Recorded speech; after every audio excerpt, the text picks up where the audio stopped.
Hi everyone. So this is the third lecture in the series of understanding geography. We had till now discussed about plate tectonics and the related concepts. Now we'll be understanding an allied topic, that is volcanism. So now volcano is nothing but when we understand the details about the opening of something, which is usually you can say a land mass which is being projected outwards from the normal surface. So say this is a normal surface and there's a projected landmass which is coming out in the form of small hill. Now this is a volcanic hill because this is being constructed due to the ejection of lava, and because of this lava you have the formation of the volcanoes. So now they are really, the entire surface of the earth is very much heated. Now, this heated molten rocks inside the earth's surface are actually called as magma. Okay, so magma is the molten rocks which are found in the upper mantle portion. Now, what is molten rocks? मतलब आप जो लावा का वो form देखते हो जो आपको liquid state में दिखाई देता है कहीं ना कहीं, this is actually called as magma. So what is after magma? After magma is the lava. So from this volcano, once the magma comes out, is known as then as lava. Okay, so this is till now which is important for us to remember what is lava and what is magma. We can very clearly see here that if this is a cone, a normal volcanic cone, and you can see a vent from here, the lava comes out. This is a crater. This is a crater. Then you have the pyroclastic cone, the pyroclastic materials, the parasitic cone and the pyroclastic materials. So these are very much important. You can also see the gaseous cloud which is being formed here, and the gases and the materials which are being dropped here. We'll be discussing about it, what the details are about the major material, lesser known materials. We have already discussed some of these materials earlier when we were talking about the batholith, laccolith. Okay. We have also talked about certain materials there for the volcanoes, volcanic eruption. When we talk about the igneous rocks, these are the important materials which will be coming out because ये earth surface के अंदर थे. And anyhow, if it is coming out in the form of the pure rocks, it will be in the form of igneous rocks then. या तो लावा surface के ऊपर निकल करके बाहर अपने आप ही जमने लग जाए, बाहर निकले और जमने लग जाए, या कुछ मटेरियल्स इसके कई बार बाहर निकलते हैं रॉक्स के. ओके, तो अगर छोटे पीसेस निकल रहे हैं पी साइज, मतलब ऐसे मटर के दाने जितने, तो आप इसे लेपिली कहते हैं. Okay, and if these P size rocks जिनकी हम बात कर रहे हैं, if they fall into water, है ना, ये जो यहाँ से निकले और मान लीजिए पानी के अंदर चल जाते हैं, they are known as stuffs. Okay, and अगर काफी बड़े साइज के रॉक्स हैं तो they are known as big rocks sometimes. Okay, ये काफी बड़े हैं तो they are known as big rocks. So you have lapilli, tuffs and big rocks, जो इन वॉल्केनोज से ही निकलते हैं फाइनली कभी ना कभी. ओके, सो जब हम वॉल्केनोज की बात करते हैं, we'll be talking about what is a fissure.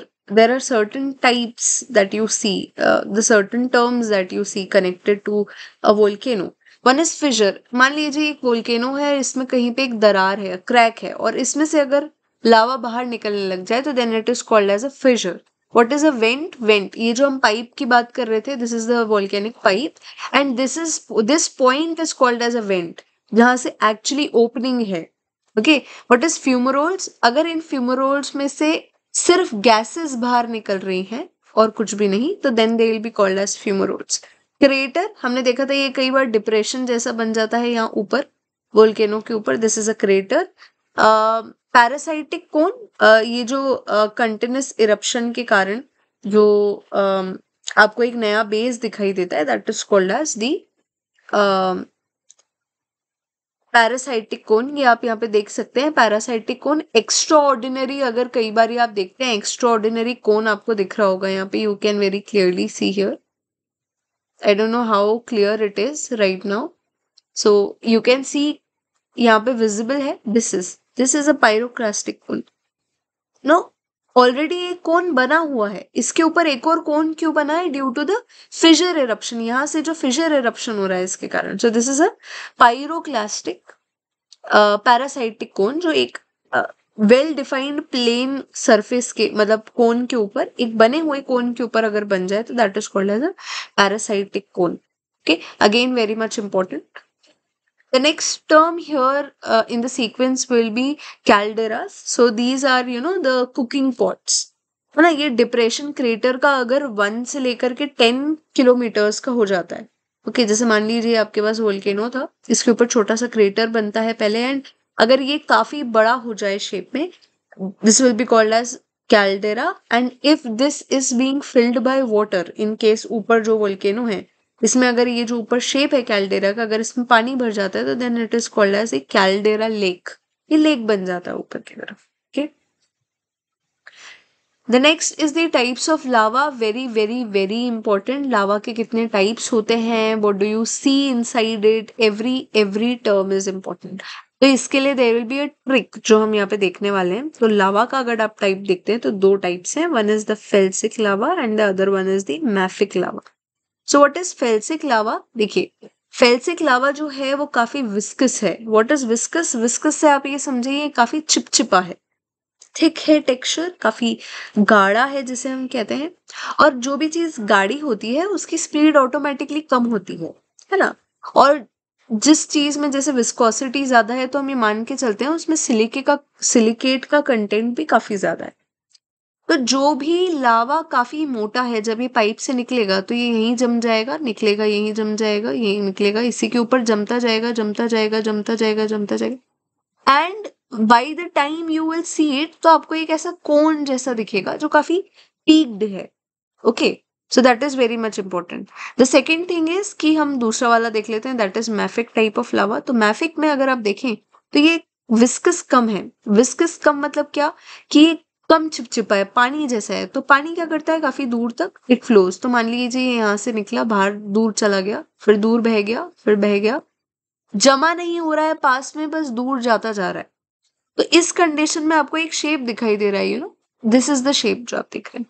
तो जब भी फेल्सिक लावा होगा, फेल्सिक लावा में आपको कैसा शेप दिखाई देगा वोल्केनो का? Cone, you will have a volcanic cone. पर जब आप मैफिक लावा की बात करेंगे तो मैफिक लावा में आपको कैसा कोन दिखाई दे रहा है? शील्ड टाइप ऑफ वोल्केनो आपको दिखाई दे रहा है। It is a shield conical hill. Okay, तो हमारे लिए जो इंपॉर्टेंट है कि सारी चीजें काफी इंपॉर्टेंट है हमारे लिए। देखते हैं हम वोल्केनो के टाइप इसी से कनेक्टेड है, देखेंगे आप इसके अंदर। पहला है सेंट्रल। सेंट्रल कैसा हमने बात करी कि मूवमेंट देखिए आप इसके अंदर, just see it in the central type. Movement कैसा हो रहा है यहाँ पे? जी बिल्कुल, है ना। तो ये देखिए आप इसमें कि सिंडर कोन जिसे हम कहते हैं, बाहर मूवमेंट हो रहा है, स्पेसिफिकली सॉरी, है ना, मूवमेंट हो रहा है बाहर, एंड ये यहीं जमता जा रहा है। इट्स नॉट फ्लोइंग काफी दूर, वहीं के वहीं डिपॉजिट होता जा रहा है। The second one is shield type. तो आप शील्ड टाइप में भी देख सकते हैं, देखिए इसे शील्ड टाइप में, जस्ट सी इट, काफी दूर तक फ्लो हो रहा है ना। तो एक शील्ड का फॉर्मेशन कर रहा है यहाँ। When you go for seeing it in the types अगर आप देखते हैं तो देखेंगे आप इसमें शील्ड वोल्केनो में यू हैव मोना लोआ। तो Mona Loa is a type of shield volcano. What is a fissure type? Fissure is actually the composite one. What is a composite one? It is a combination. आप देखिए इसमें आपको दोनों चीजें दिखाई दे रही हैं। दोनों मतलब क्या? आप देखिए इसमें आपको एक कोन भी दिख रहा है, पर आपको साथ में fissures भी दिख रहे हैं, which are actually leading to the shape, which is a mix of both cinder and the shield. So this is a composite volcano. अगर आप इन दोनों का combination लेकर के चलेंगे तो you will be leading to a composite volcano type. Distribution देखते हैं हम volcanoes का, that is the important term which we will be seeing next topic, which is distribution. तो अगर हम वर्ल्ड में डिस्ट्रीब्यूशन देखने के लिए जाएं तो आप ऑलरेडी जानते हैं that you have a Pacific ring of fire. So this is the circum Pacific belt. This is the circum Pacific belt. इसके बीच का जितना भी एरिया है, ये पूरा area will be the circum Pacific belt. क्योंकि आप जानते हैं ग्लोब कनेक्टेड है. कैसे ग्लोब कनेक्टेड है मैं आपके लिए यहाँ पे ड्रॉ कर रही हूँ. सो दिस लाइन, ये जो लाइन आप देख रहे हैं orange line, will be joining with this line. तभी तो ये पूरा एक अर्थ गोल बनेगा. ठीक है. तो that is what is important हमारे लिए कि the material which we are seeing right now here is ये जो लाइन है ऑरेंज वाली will be joining somewhere here, right. तो ये एक पूरा एक ग्लोब बनाता है हमारे लिए, which is very much important to remember. Okay. So that is the important thing कि ये जो एरिया है ये हमारे लिए कितना नेसेसरी है एंड यहाँ से क्रिएट क्या करने की हम एग्जैक्टली बात कर रहे हैं. तो हमने यहाँ पे बात करी it is a circum Pacific belt. And circum Pacific belt का फीचर दैट दो प्लेट्स आमने सामने से इसकी तरफ आ रही है, मतलब कि पैसिफिक प्लेट भी इस तरफ जा रही है और नॉर्थ अमेरिकन प्लेट ऐसी आ रही है. ये बात हम ऑलरेडी पहले बात कर चुके हैं प्लेट्स में जब हमने बात करी थी. तो देखिए यहाँ पे माउंट बेकर्स है, माउंट हुड है, कोटोपैक्सी है, चिम्बोराजो है, माउना लोआ जिसकी हम बात कर रहे थे, जुआन फर्नांडिस है, एरबिस है. ठीक है. यहाँ देखिए एशिया की तरफ अगर आ जाएं, क्योंकि यहाँ पे एशिया है और फिर ऑस्ट्रेलिया है, इस कोस्ट पे अगर हम आ जाएं तो देखिए जापान में फुजियामा है, फॉर्मोसा है, मायोन है, सोलोमन है. So these are the important peaks. Okay. The next is the mid-continental area. So mid-continental area भी वैसे ही है. देखिए यहाँ पे ये जो दो प्लेट्स हैं ये आमने सामने से इनकी तरफ आ रही हैं. तो देखिए मिड कॉन्टिनेंटल बेल्ट हमें कहाँ दिख रहा है. सो this is the mid continental belt. ये देखिए मिड कॉन्टिनेंटल बेल्ट, क्योंकि ये कॉन्टिनेंट के बीच में मूव कर रहा है हमारे लिए, राइट. ओके. तो देखिए यहाँ पे स्ट्रोम्बोली है हमारे पास में, विसुवियस है, एटना है. ये माउंटेन्स हैं. Okay. These are mounts. Then we have Mount Novo. Mount Novo is also very much important. So these are the mid-continental ones. And then you have the basaltic plateaus. So basaltic plateaus are nothing but when you actually talk about certain areas. तो हम यहाँ पे basaltic plateaus को भी देख लेते हैं एक बारी. Let's just go for seeing the basaltic plateaus. Okay. So you have the Kilimanjaro. आपके पास में है Cameron है हमारे पास में, which is also important. Mount Cameroon. Then हमारे पास में जो एरियाज हैं, जैसे कि हम इंडिया की बात करें तो आप इंडिया में देख सकते हैं जो डेक्कन प्लेटो वाला नॉर्दर्न पार्ट है is all made up of it. ये देखिए और साउथ अमेरिका में ऑस्ट्रेलिया का कुछ पार्ट है. यहाँ पे आपको कुछ कुछ माउंटेन पीक एक आध दो कहीं मिल जाएंगे, you know, which are leading you to